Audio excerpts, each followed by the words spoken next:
Hi folks, my name's John McCormack. I'm introducing a series of short videos. I'm a psychotherapist. I have worked with homeless people, people with addictions, people in Glasgow who have, broadly speaking, experienced an enormous amount of trauma. I've learned from them everything that I think is worth knowing for me. And I've taught counselling at university. I have trained addiction workers.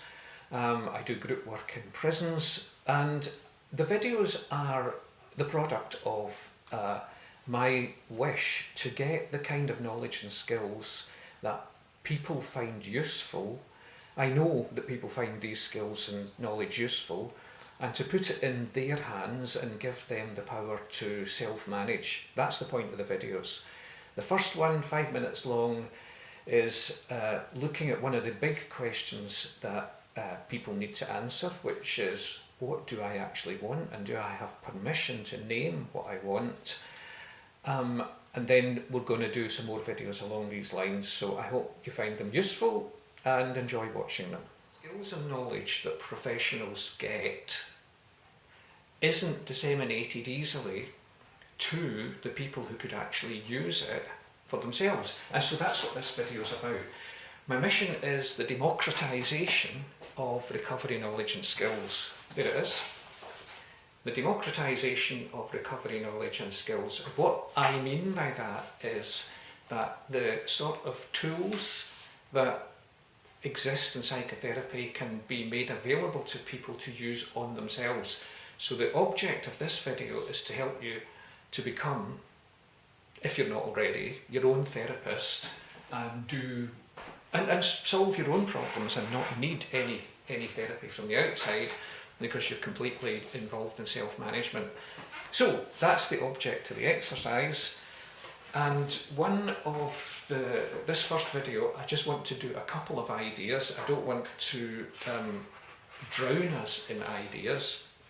So the first thing we're going to look at is a wee bit of solution-focused brief therapy, which is a strength-based approach, and it's going to be embedded in trauma-informed thinking, and I've written the word there, normalise. So among the aims of any therapist is to help to normalise people's experience. So people come to see a therapist because they've got problems, and they might be suffering extreme anxiety, they might be in the grip of addiction, they might be depressed. And when you hear the person's story and you hear about their background, it's often blindingly obvious why they're suffering and in distress. And we've all been there, and who wouldn't be? And so one of the things that we try to do is to normalise it and to get people to feel reassured and say, of course you've got raging anxiety, you're going through a divorce just now, who doesn't have raging anxiety at these times? And of course we'll try and help you with that, but what it might be useful for you to know is that that is a completely normal response. And I think that's important at this time of coronavirus. If you're feeling anxious, worried, and rightly maybe really concerned about what the future holds financially, is your job going to be available, and you might be sleepless, I think it's useful to know that that is not a sign that you might be going mad. It simply is a natural response to this horrible, horrible situation that we find ourselves in.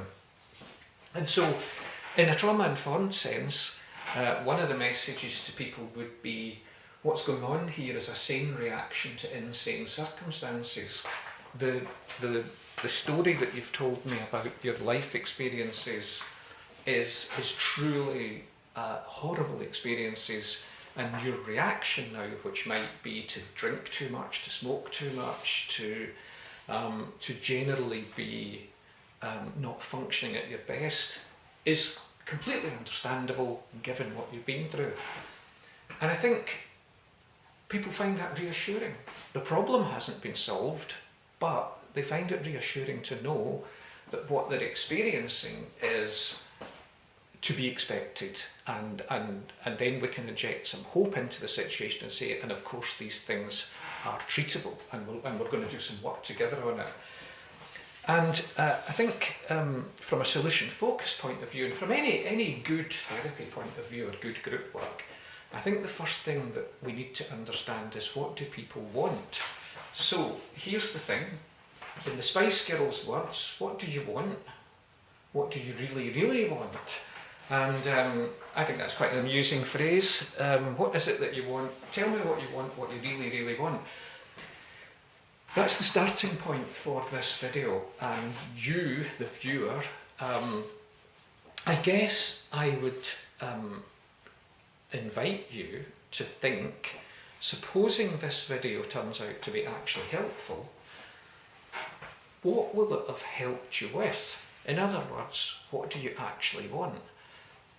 What do you need? What do you want? Will you be more confident? Will you be more relaxed? Will you be less anxious?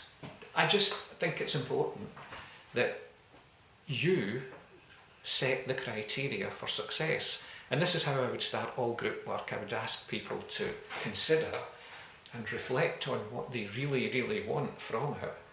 Now, I don't need to know what that is, but they need to know. You need to know what that is. You need to know what it is you want, because without knowing that, how will you know you've got it?